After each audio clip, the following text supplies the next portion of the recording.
Some brands offer you low finance, or cashback, or servicing. Renault don't do ors. We do ands. The Renault Kadjar with 1.91% APR and €1,000 cashback and 3 years servicing, saving you thousands. Renault, the brand with the ands. Visit your local Renault dealer. Finance is made under a hire purchase agreement. Terms and conditions apply. Deposit required subject to lending criteria. See Renault.ie.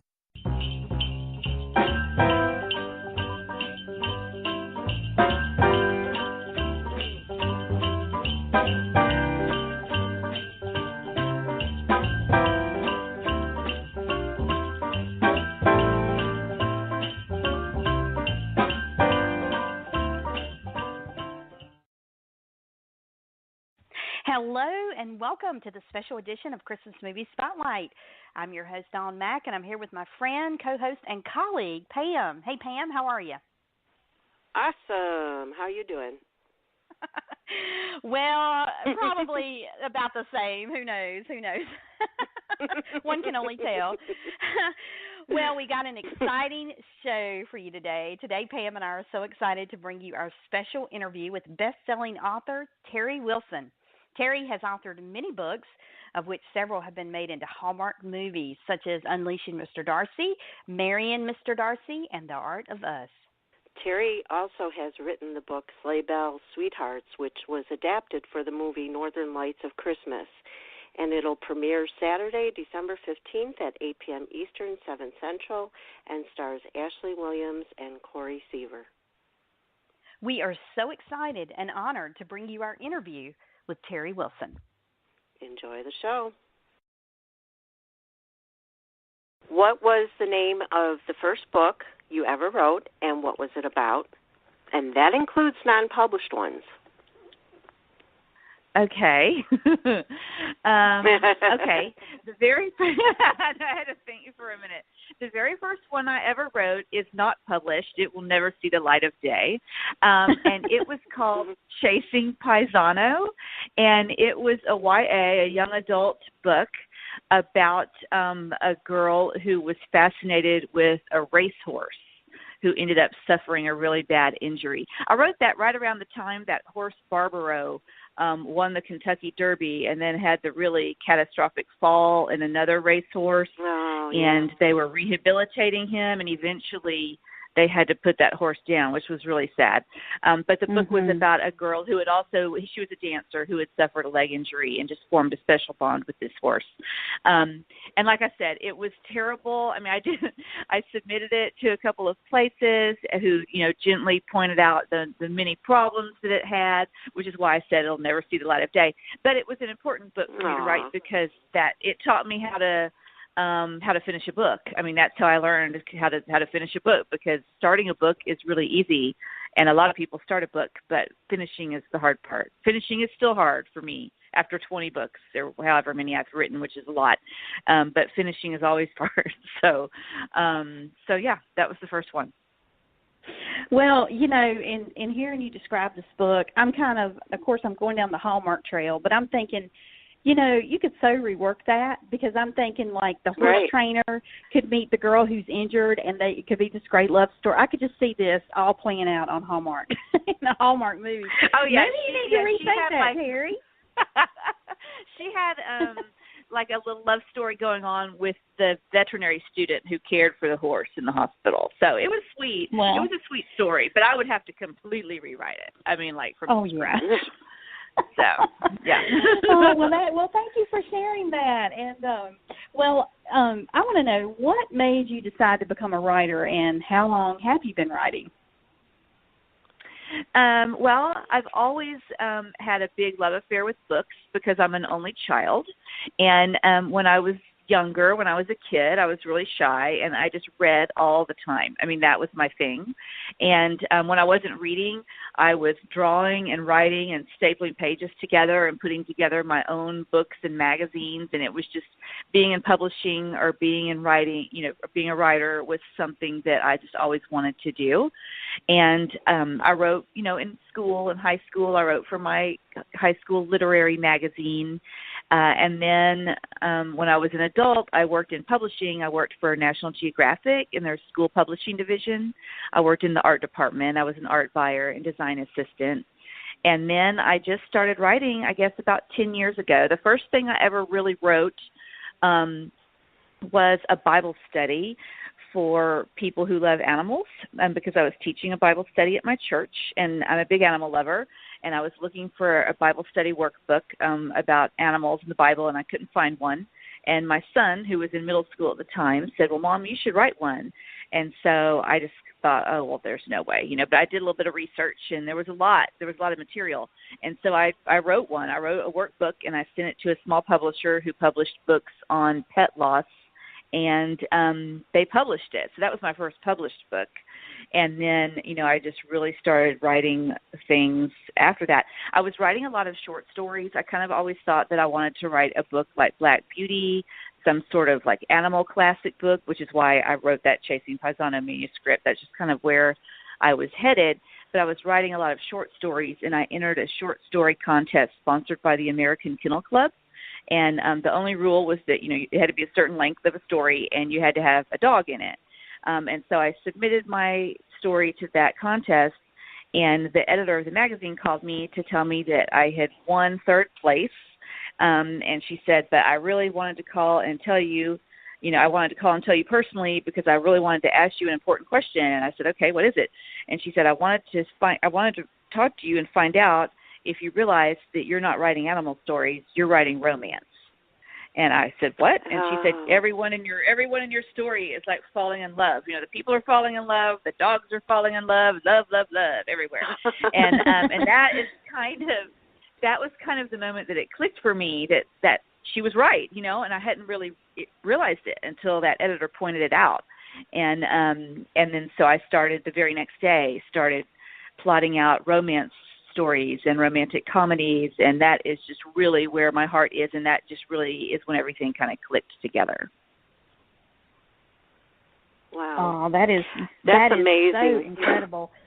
To think where you started and not realizing where you would end up kind of thing, it just kind of like happened totally by accident almost, Mm-hmm. It's crazy. Well, I'm curious to know, how does an idea become a book? Like, what's your process? And do you do like you see in the movies where people go to be by themselves, in a cabin somewhere to write out this book, or what do you do? Well, no, because, I have a lot of deadlines. I would have to, be the Unabomber and live in that cabin forever if I had to be by myself like that. So that's not my process. So how does an idea become a book? That's a good question, because a lot of people ask me, where do you get your ideas? And ideas are the easy part, It's turning an idea into a workable plot, a workable book that's actually the challenging part.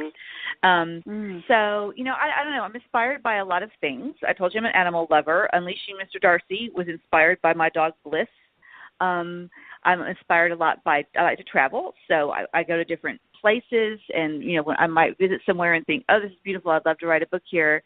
Usually I start with the setting and with the characters. There's usually someone, a person, someone who does something, like my new book, The Accidental Beauty Queen. It's identical twins who switch places. One's a librarian and one's in a beauty pageant, and they switch for the course of the beauty pageant.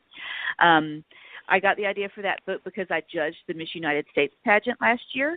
And when I was there, I was like, oh, I really want to write a book set at a beauty pageant.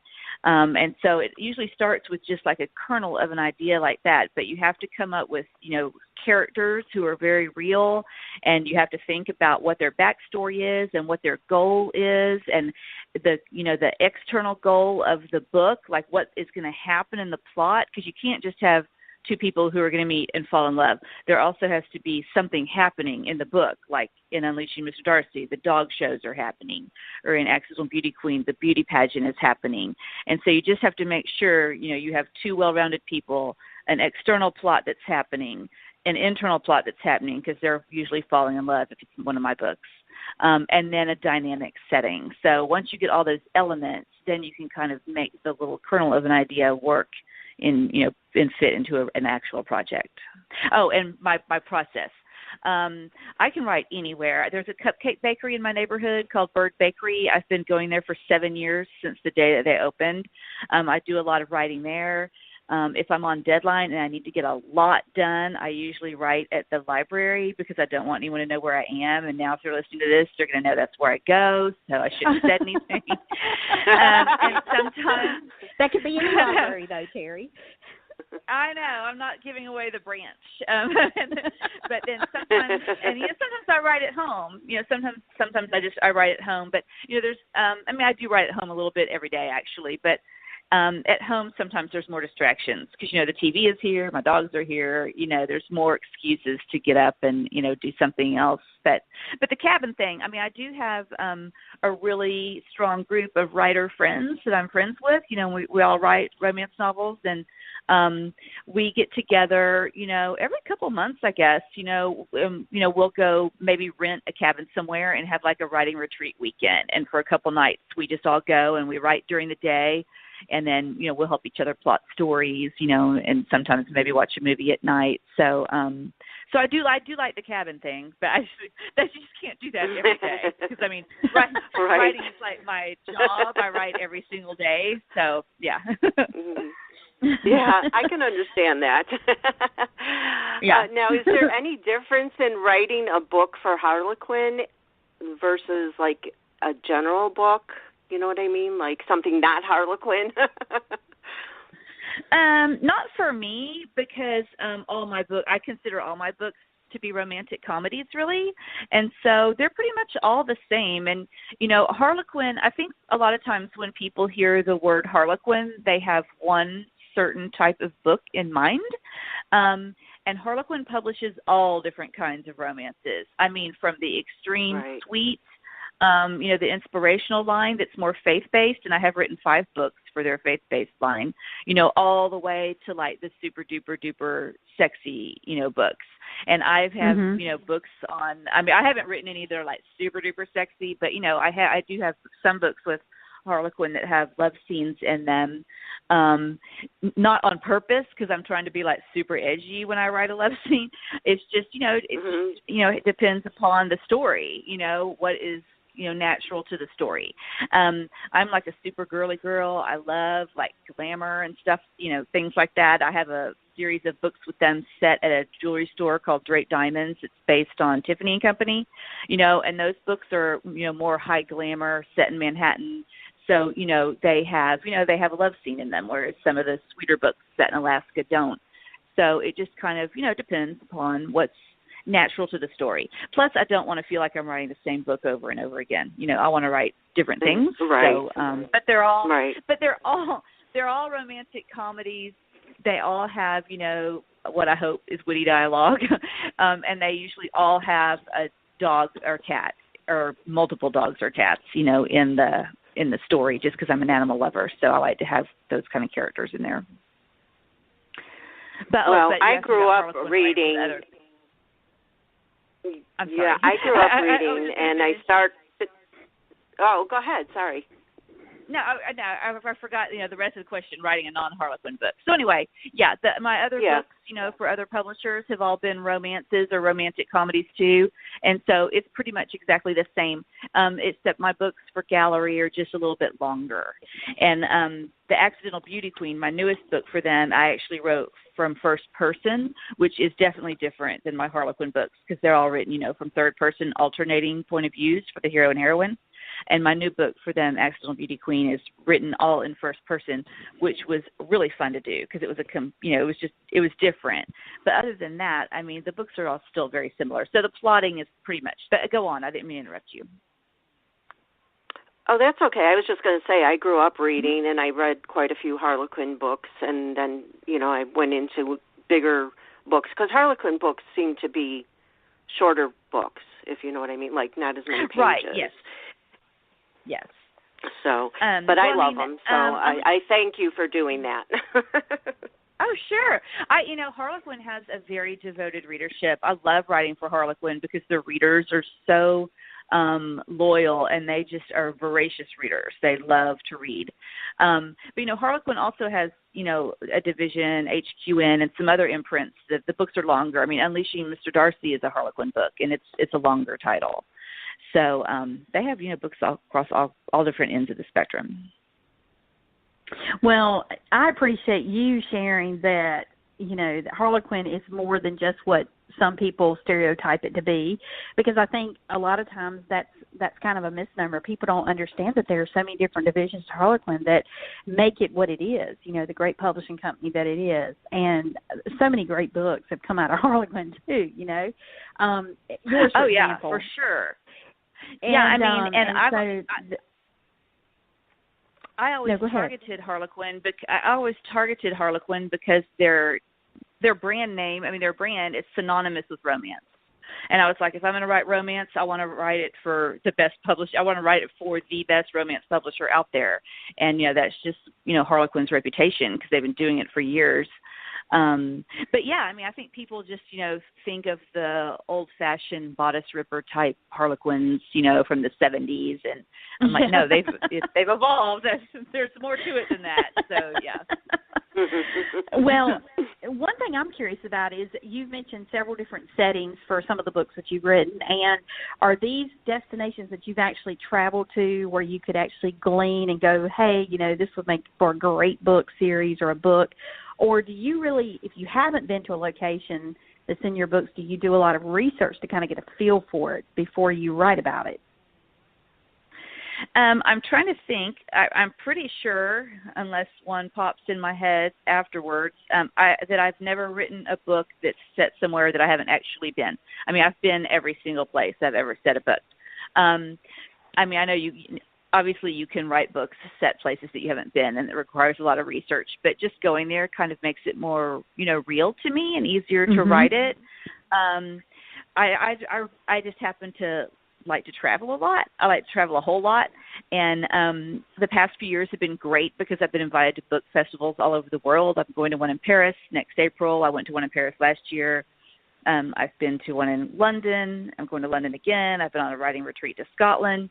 And so it's been great because the writing has really opened up doors to go to a lot of different places. And then in turn, I get inspired by those places, to write new material. But, I like I said, I really like to travel, so I get inspired when I go places. But I think that, yeah, I'm pretty sure that every book I've written has been set somewhere that I've actually been. Oh, that is so awesome. And, you have the best job in the world, really, when you think about it, because you get to travel, you're writing, all these great things that come about in your mind. You put the idea to paper, and next thing you know, it evolves into a story, and wow, what a charmed life. It's great. It's fun. It's really nice. And, like my goal, my dream someday is to, move to a foreign country for, 3 to 6 months and write a book set there from start to finish. So that would be really fun. But right now, my son lives in Korea. He lives in Seoul. He teaches English, and our next trip is to Seoul. My husband and I are going in there this fall to visit him for a week. So that'll be really fun. Oh wow, that's so nice.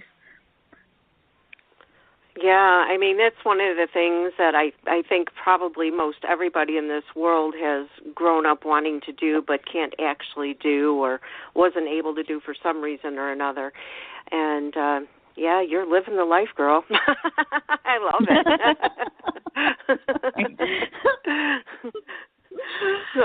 I will say there have been many trips where I've been flying overseas trying to finish a book on the plane while I'm on the way. So it's not like I'm just jetting all over the place, not working. But yeah, so I'm working too. Of course. But I'm very fortunate to get to that. I've gotten to see a lot of the world, and I love it. I just love it so much. I just I love it. Makes it just makes the world seem like a smaller place, and you can relate to people from other countries, and it's great. Oh, most definitely. I'm sure it gives you inspiration too, when you're writing. So that helps a lot. I would have no doubt. Mm-hmm. Yes. Now, for I sure. wanted to say that I absolutely, you've got a million fans, of course, of Unleashing Mr. Darcy and Marrying Mr. Darcy, and Ryan Pavey was perfect for the role. What was it like to see your books come to life on Hallmark Movies? Well, that was crazy because Unleashing Mr. Darcy was my very first movie. I've had 3 Hallmark movies now, and I have another one in development. So, but Unleashing was the first one, and I was completely stunned when my agent called to tell me that it had been optioned by Hallmark Channel. I had no idea that it was even being discussed. So I was very, very shocked. And I started crying because I was so happy. I mean, that's pretty much every writer's dream is to see their book, be made into a movie. And I'm a longtime Hallmark Channel fan. I've watched all their Christmas movies and stuff for years. I mean, way before I became involved with them professionally. So it was just a total dream come true. And, my very first question when my agent told me that it was happening was, can I go to set? Can I please be on set to visit, during part of the filming? Because I just couldn't even imagine that happening far away and not being able to be there and see part of it. So that was really important to me. And I've been on set for all of my movies for only like 2 to 3 days, but still they usually bring me out there for like the big pivotal scene.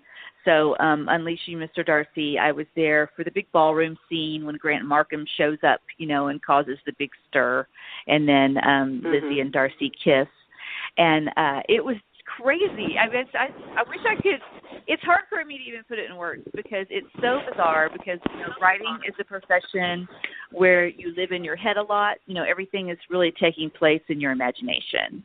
And you just, you think a lot. It's all going on in your head.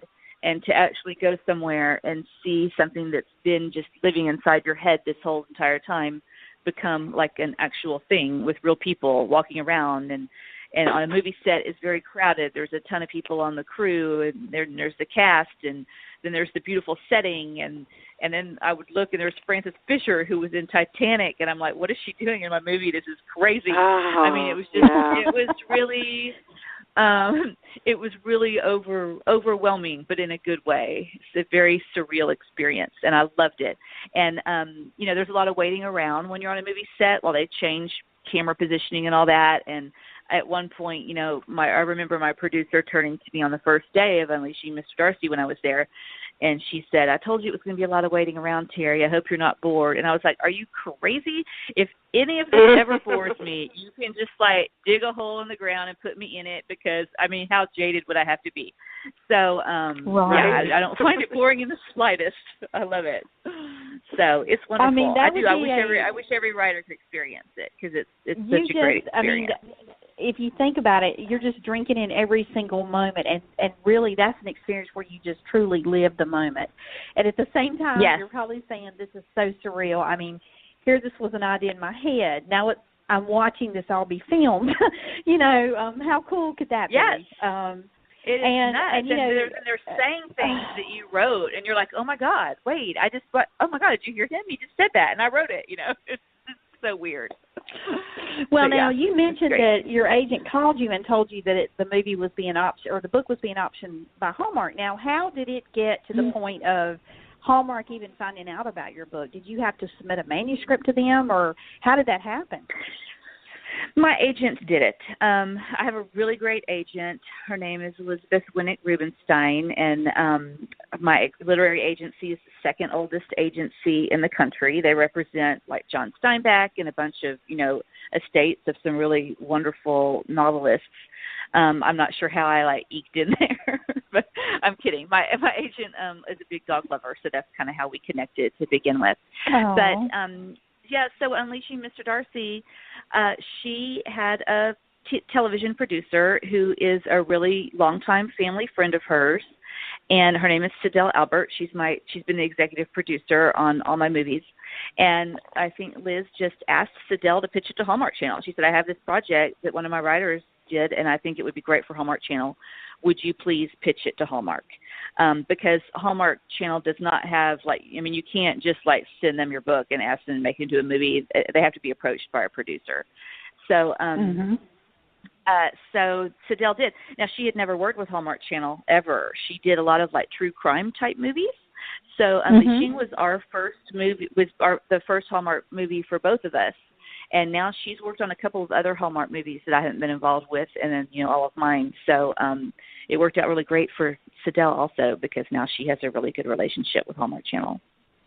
Oh, yeah, that sounds like just a win-win for everybody involved. And, of course, I don't know who's the biggest winner in this, because the fans of those movies alone, I mean, people love Hallmark, as you know, and yes. I don't know, and Hallmark in recent years, they have really stepped it up in terms of casting and sets and across the board, and it's a really magical experience when you're watching Hallmark. And, you know, and I've seen this so many times on social media, and I know you have too, as well as Pam, but, you know, you see people writing all the time, fans, and they'll go, oh, if only real life was like the Hallmark, you know, like it is on Hallmark. And true, and, you know, it's a great escape, but it's a wholesome, positive escape, you know, which really does take you out of, you know, the reality of what we deal with on a day in, day out basis, and then just get to see great movies like Unleashing Mr. Darcy and Marrying Mr. Darcy. I mean, those are just, you know, and then to see who's in them. I mean, what an incredible experience that had to have been for you. I know it's a great experience for the fans, but for you as the writer of the book and to have it come to fruition in so many ways. And it keeps happening, you know, which is awesome for you. I know. I can't believe it keeps happening. I mean, I really can't. Because, I mean, with Unleashing, I kept saying, oh, you know, when the movie came out, I had a big party in my hometown. I rented out a movie theater and invited 100 people to come watch it, you know, all my friends. And we had a big party. We had like a red carpet and everything, and we all got really dressed up because I was like, when else am I ever going to have another movie? This is like a once-in-a-lifetime thing. And then it happened again, and it happened again, and now it's happening again. And I'm like, what is going on? This is my life now. I like have movies. But, yeah, I mean, I do. Like I told you before, I've always been a really big fan of Hallmark Channel. I love their programming. One of my favorite things is when people tweet me or send me pictures on social media of their entire family watching it and saying, you know, four generations all watched your movie tonight, and they'll send me a picture of like grandma and mom and the little kids, and I love that.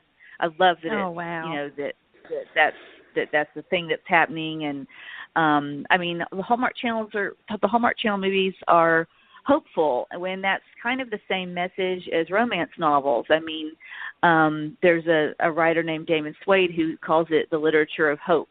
And that's exactly what it is. And I feel like that's kind of what Hallmark movies are also. That's what they have in common.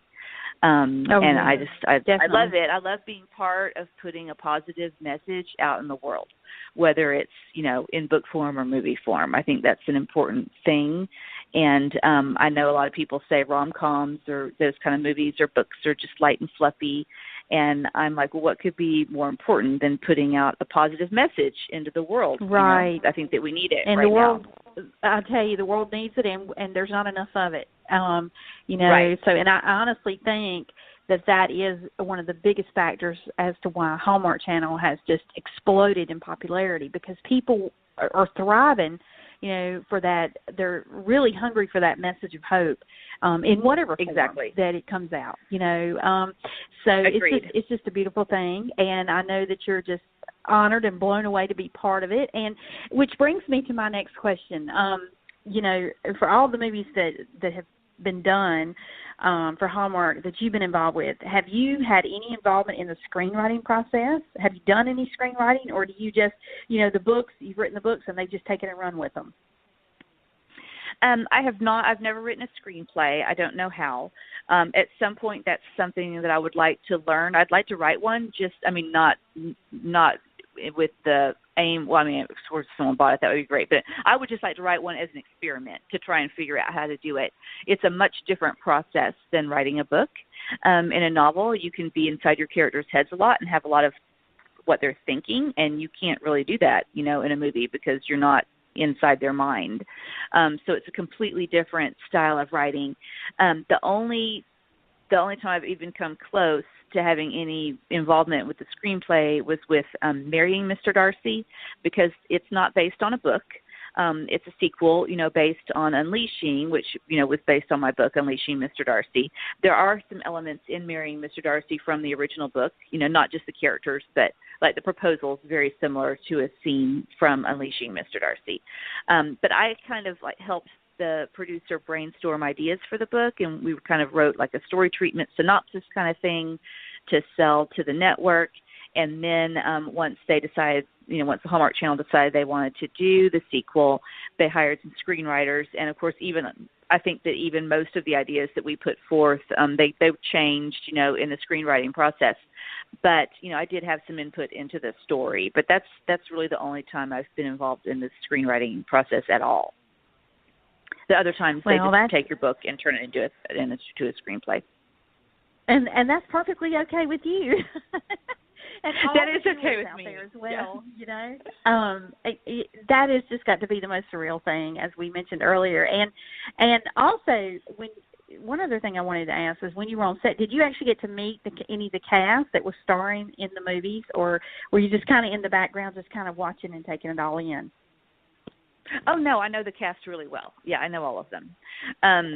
Because they're all so lovely. Like on every set I've been to, that was one of the things that really blew me away, is because, they all want to come meet me and, and would thank me for writing the book, because, everyone in the cast, I think, on Unleashing in particular, at first, I specifically remember, because I was so taken aback by it. I just wasn't expecting it. They would say, "Thank you so much for writing the book. You're the reason why we're here. None of us would be here if it weren't for you." And oh, wow. I think almost every one of them said that to me, and so it was fabulous. And I have another Hallmark movie called The Art of Us, starring Taylor Cole and Steve Lund, and even one day on set there, Steve just had everyone. He just said, "I want to take a few words," and he just was like talking to everyone on set, the crew and everyone. He's like, "I just want to make sure everyone knows that Teri's here, and this movie is based on a book, and everyone should go read it." And it was, it's nuts. But they're all very nice, gracious, lovely people. And I know them. And when I was on set for Marrying Mr. Darcy, though, was the first time I got to meet the dogs, because when I was there for Unleashing, the days that I was there for filming, none of the dogs were on set, because it was all the ballroom scenes. So I got to meet the dogs for the first time when I was on set for Marrying Mr. Darcy, and I was so emotional about it I cried, because I think I told you the inspiration for the book originally was my dog Bliss. So I have a real dog named Bliss who looks just like the Bliss in the movie, and so it was just so strange meeting the dogs, and I was just like, oh gosh, because all of this happened just because I wanted to write a cute rom-com about my dog Bliss, and now there's dog actors playing my dog Bliss in the movie, and it was just so weird. So when I finally got to meet Tika, the dog that plays Bliss, I hugged her and started crying, and Tika was just looking at me like, "What's wrong with you, lady?" But so yes, I've met all the cast down to the dogs. So yes. Oh, that is so amazing. That is just really wonderful. And because this is the thing that as Pam and I, we're privy to these behind the scenes, but the viewers, when you're watching these movies, you don't, a lot of times you're watching the movies and you don't realize all the behind the scenes stuff that it took to make this become a movie. And the actors and casting crew are so correct, as if you hadn't read the book, there would not be, these great movies out there that everybody loves. And so we thank you for that, especially because they are awesome movies indeed. All of your movies, everything that they've done. And that's why when you mentioned earlier about a Christmas movie that's going to be coming out, I was just like, oh, yes, I'm such a huge Christmas fanatic, and Pam is not so much, so we're complete polar opposites in that way, in all fun, though. But yeah, so that's exciting. But I want to talk about, we're going to shift gears, if you don't mind. I have to talk to you about your brand new book that is coming out in December, Accidental Beauty Queen. I know you touched on it a little bit earlier, briefly about what the plot entails. But without giving too much away, can you give us a little more insight on this? Sure. Oh, my gosh. I'm so excited about this book because it was so much fun to write. books are always difficult. It's a marathon because you have to work on it a little bit every day. And there's always a point in every book where you're like, oh, my gosh, things kind of slow down. You kind of have to figure out what you're doing. The Accidental Beauty Queen is the only book I've ever written to where every single day when I sat down to write it, I knew exactly what I was going to write, and it went like clockwork. I mean, it was just the easiest thing to write. So, and that made it really fun. And it was just, it has a lot of hijinks in it. So it was a really fun book. But what my editor likes to say is that it's a mix-up of The Parent Trap meets Miss Congeniality, which sounds super fun. Because yeah. I have my heroine, the main character in the book, is an elementary school librarian named Charlotte, and she has an identical twin named Jenny, and Jenny is an Instagram famous beauty pageant contestant, and she has entered this pageant called Miss American Treasure every single year, trying to win the top crown, because their mother won the Miss American Treasure pageant years ago, and their mother has since passed away. So Jenny's been trying to capture that crown, her whole life so she can, have the same crown that her mom won. And now in the book, she's 29 years old. It's her last shot at the pageant. And right before the pageant preliminaries, she has an allergic reaction and her face swells up.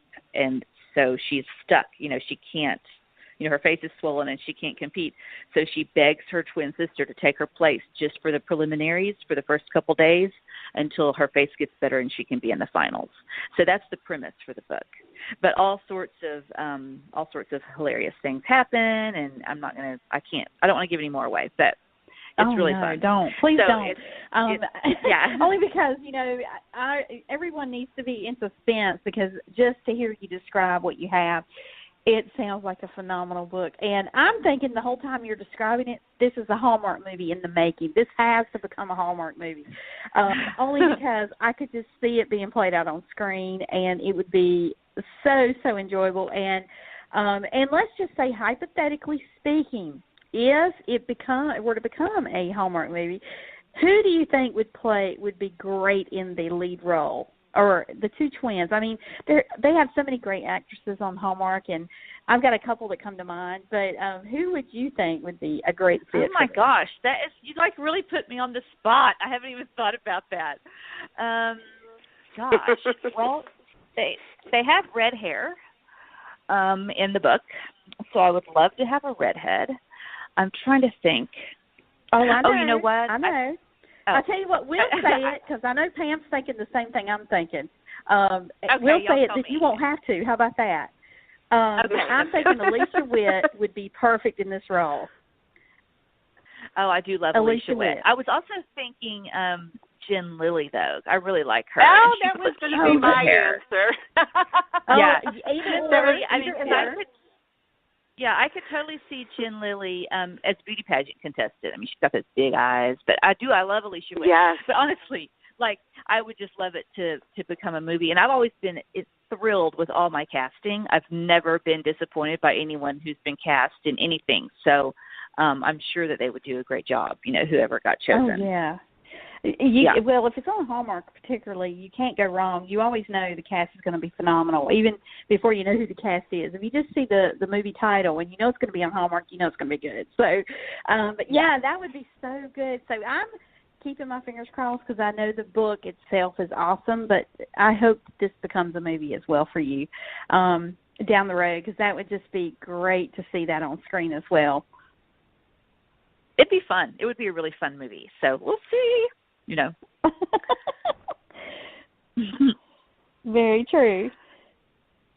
Now, do you have anything in the works movie-wise right now?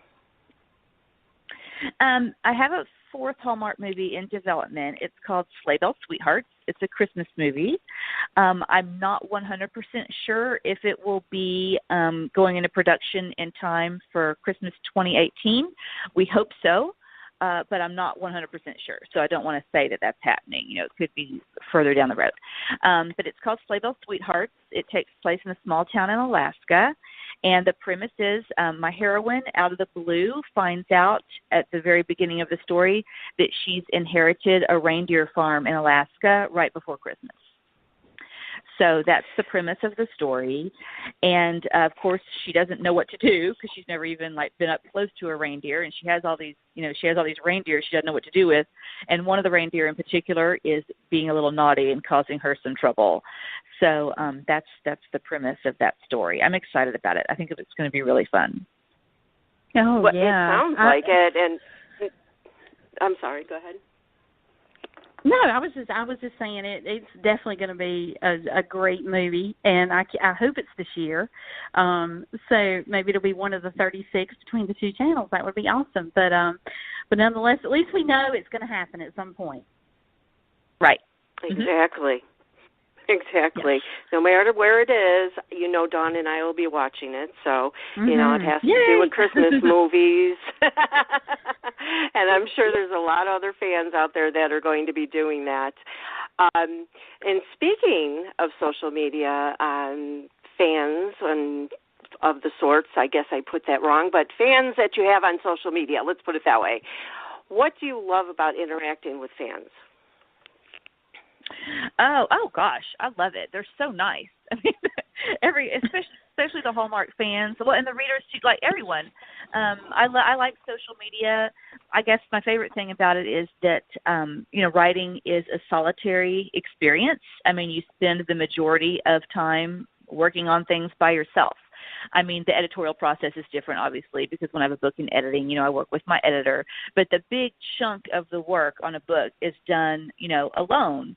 And so that's one of the things I love about social media is it's actually is an outlet to where I actually get to interact with the people who read the books and watch the movies. And it's just, you realize that there are people out there, enjoying all that work that you've been doing. And so it's really fun. I love talking to the readers and fans on Twitter and Instagram and Facebook, and it's great. I love it. I told you I love it when they send me pictures. I love it when people send me pictures of their dogs watching one of the movies, or they send me pictures of themselves, like they take selfies with the books, or take pictures of their TV screen when my name comes across. It just also, people are so nice. So I love it. I love chatting with them online. It's really fun. Well, you can't beat social media, and I know, especially during the Hallmark movies, there's all this live tweeting going on. The fans are so engaged, and when you can see the actors, the authors, and it's just a fun time to be on Twitter and to be on social media, just interacting with all the people who share a common bond in this movie. In your case, the movie and the book. So it's really a cool experience all the way around. Oh no, it's like being at a party. I sometimes live tweet Hallmark movies that I have nothing to do with, just because I'm one of the viewers watching it. I know I was doing the live tweet party for when Love on Safari was on, and also Love at Sea, the cruise ship one. I mean, I always am on Twitter during the royal movies because I love those. So so I mean, I tweet as a fan in addition to as an author. So. Oh, yeah. Well, I've got one last question for you, and that is, for anyone who is aspiring to become a writer, what advice would you give them?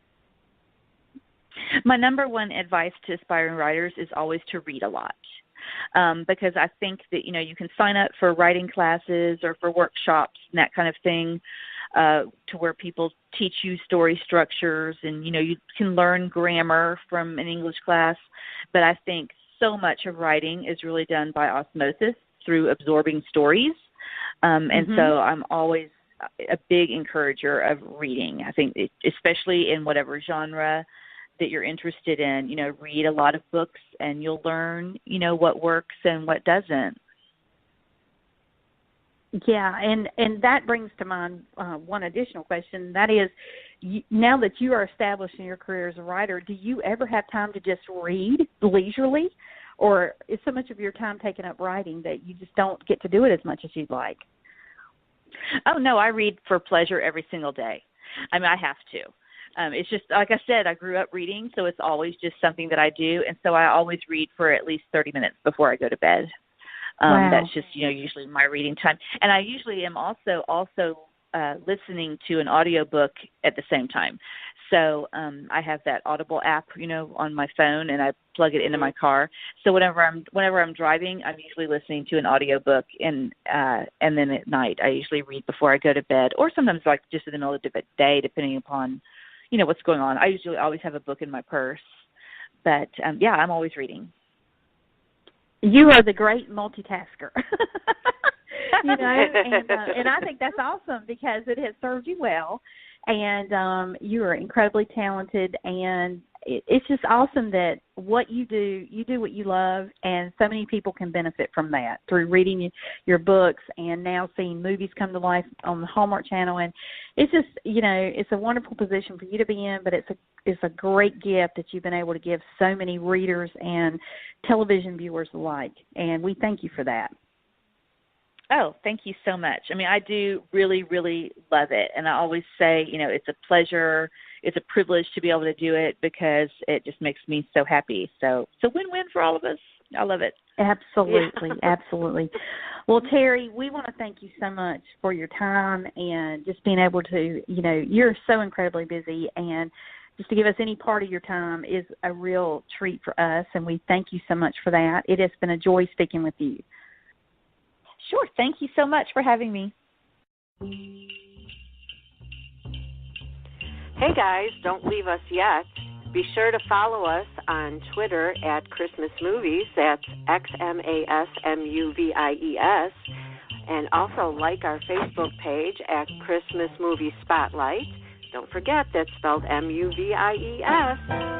And follow us on Instagram at Christmas MuVies Spotlight.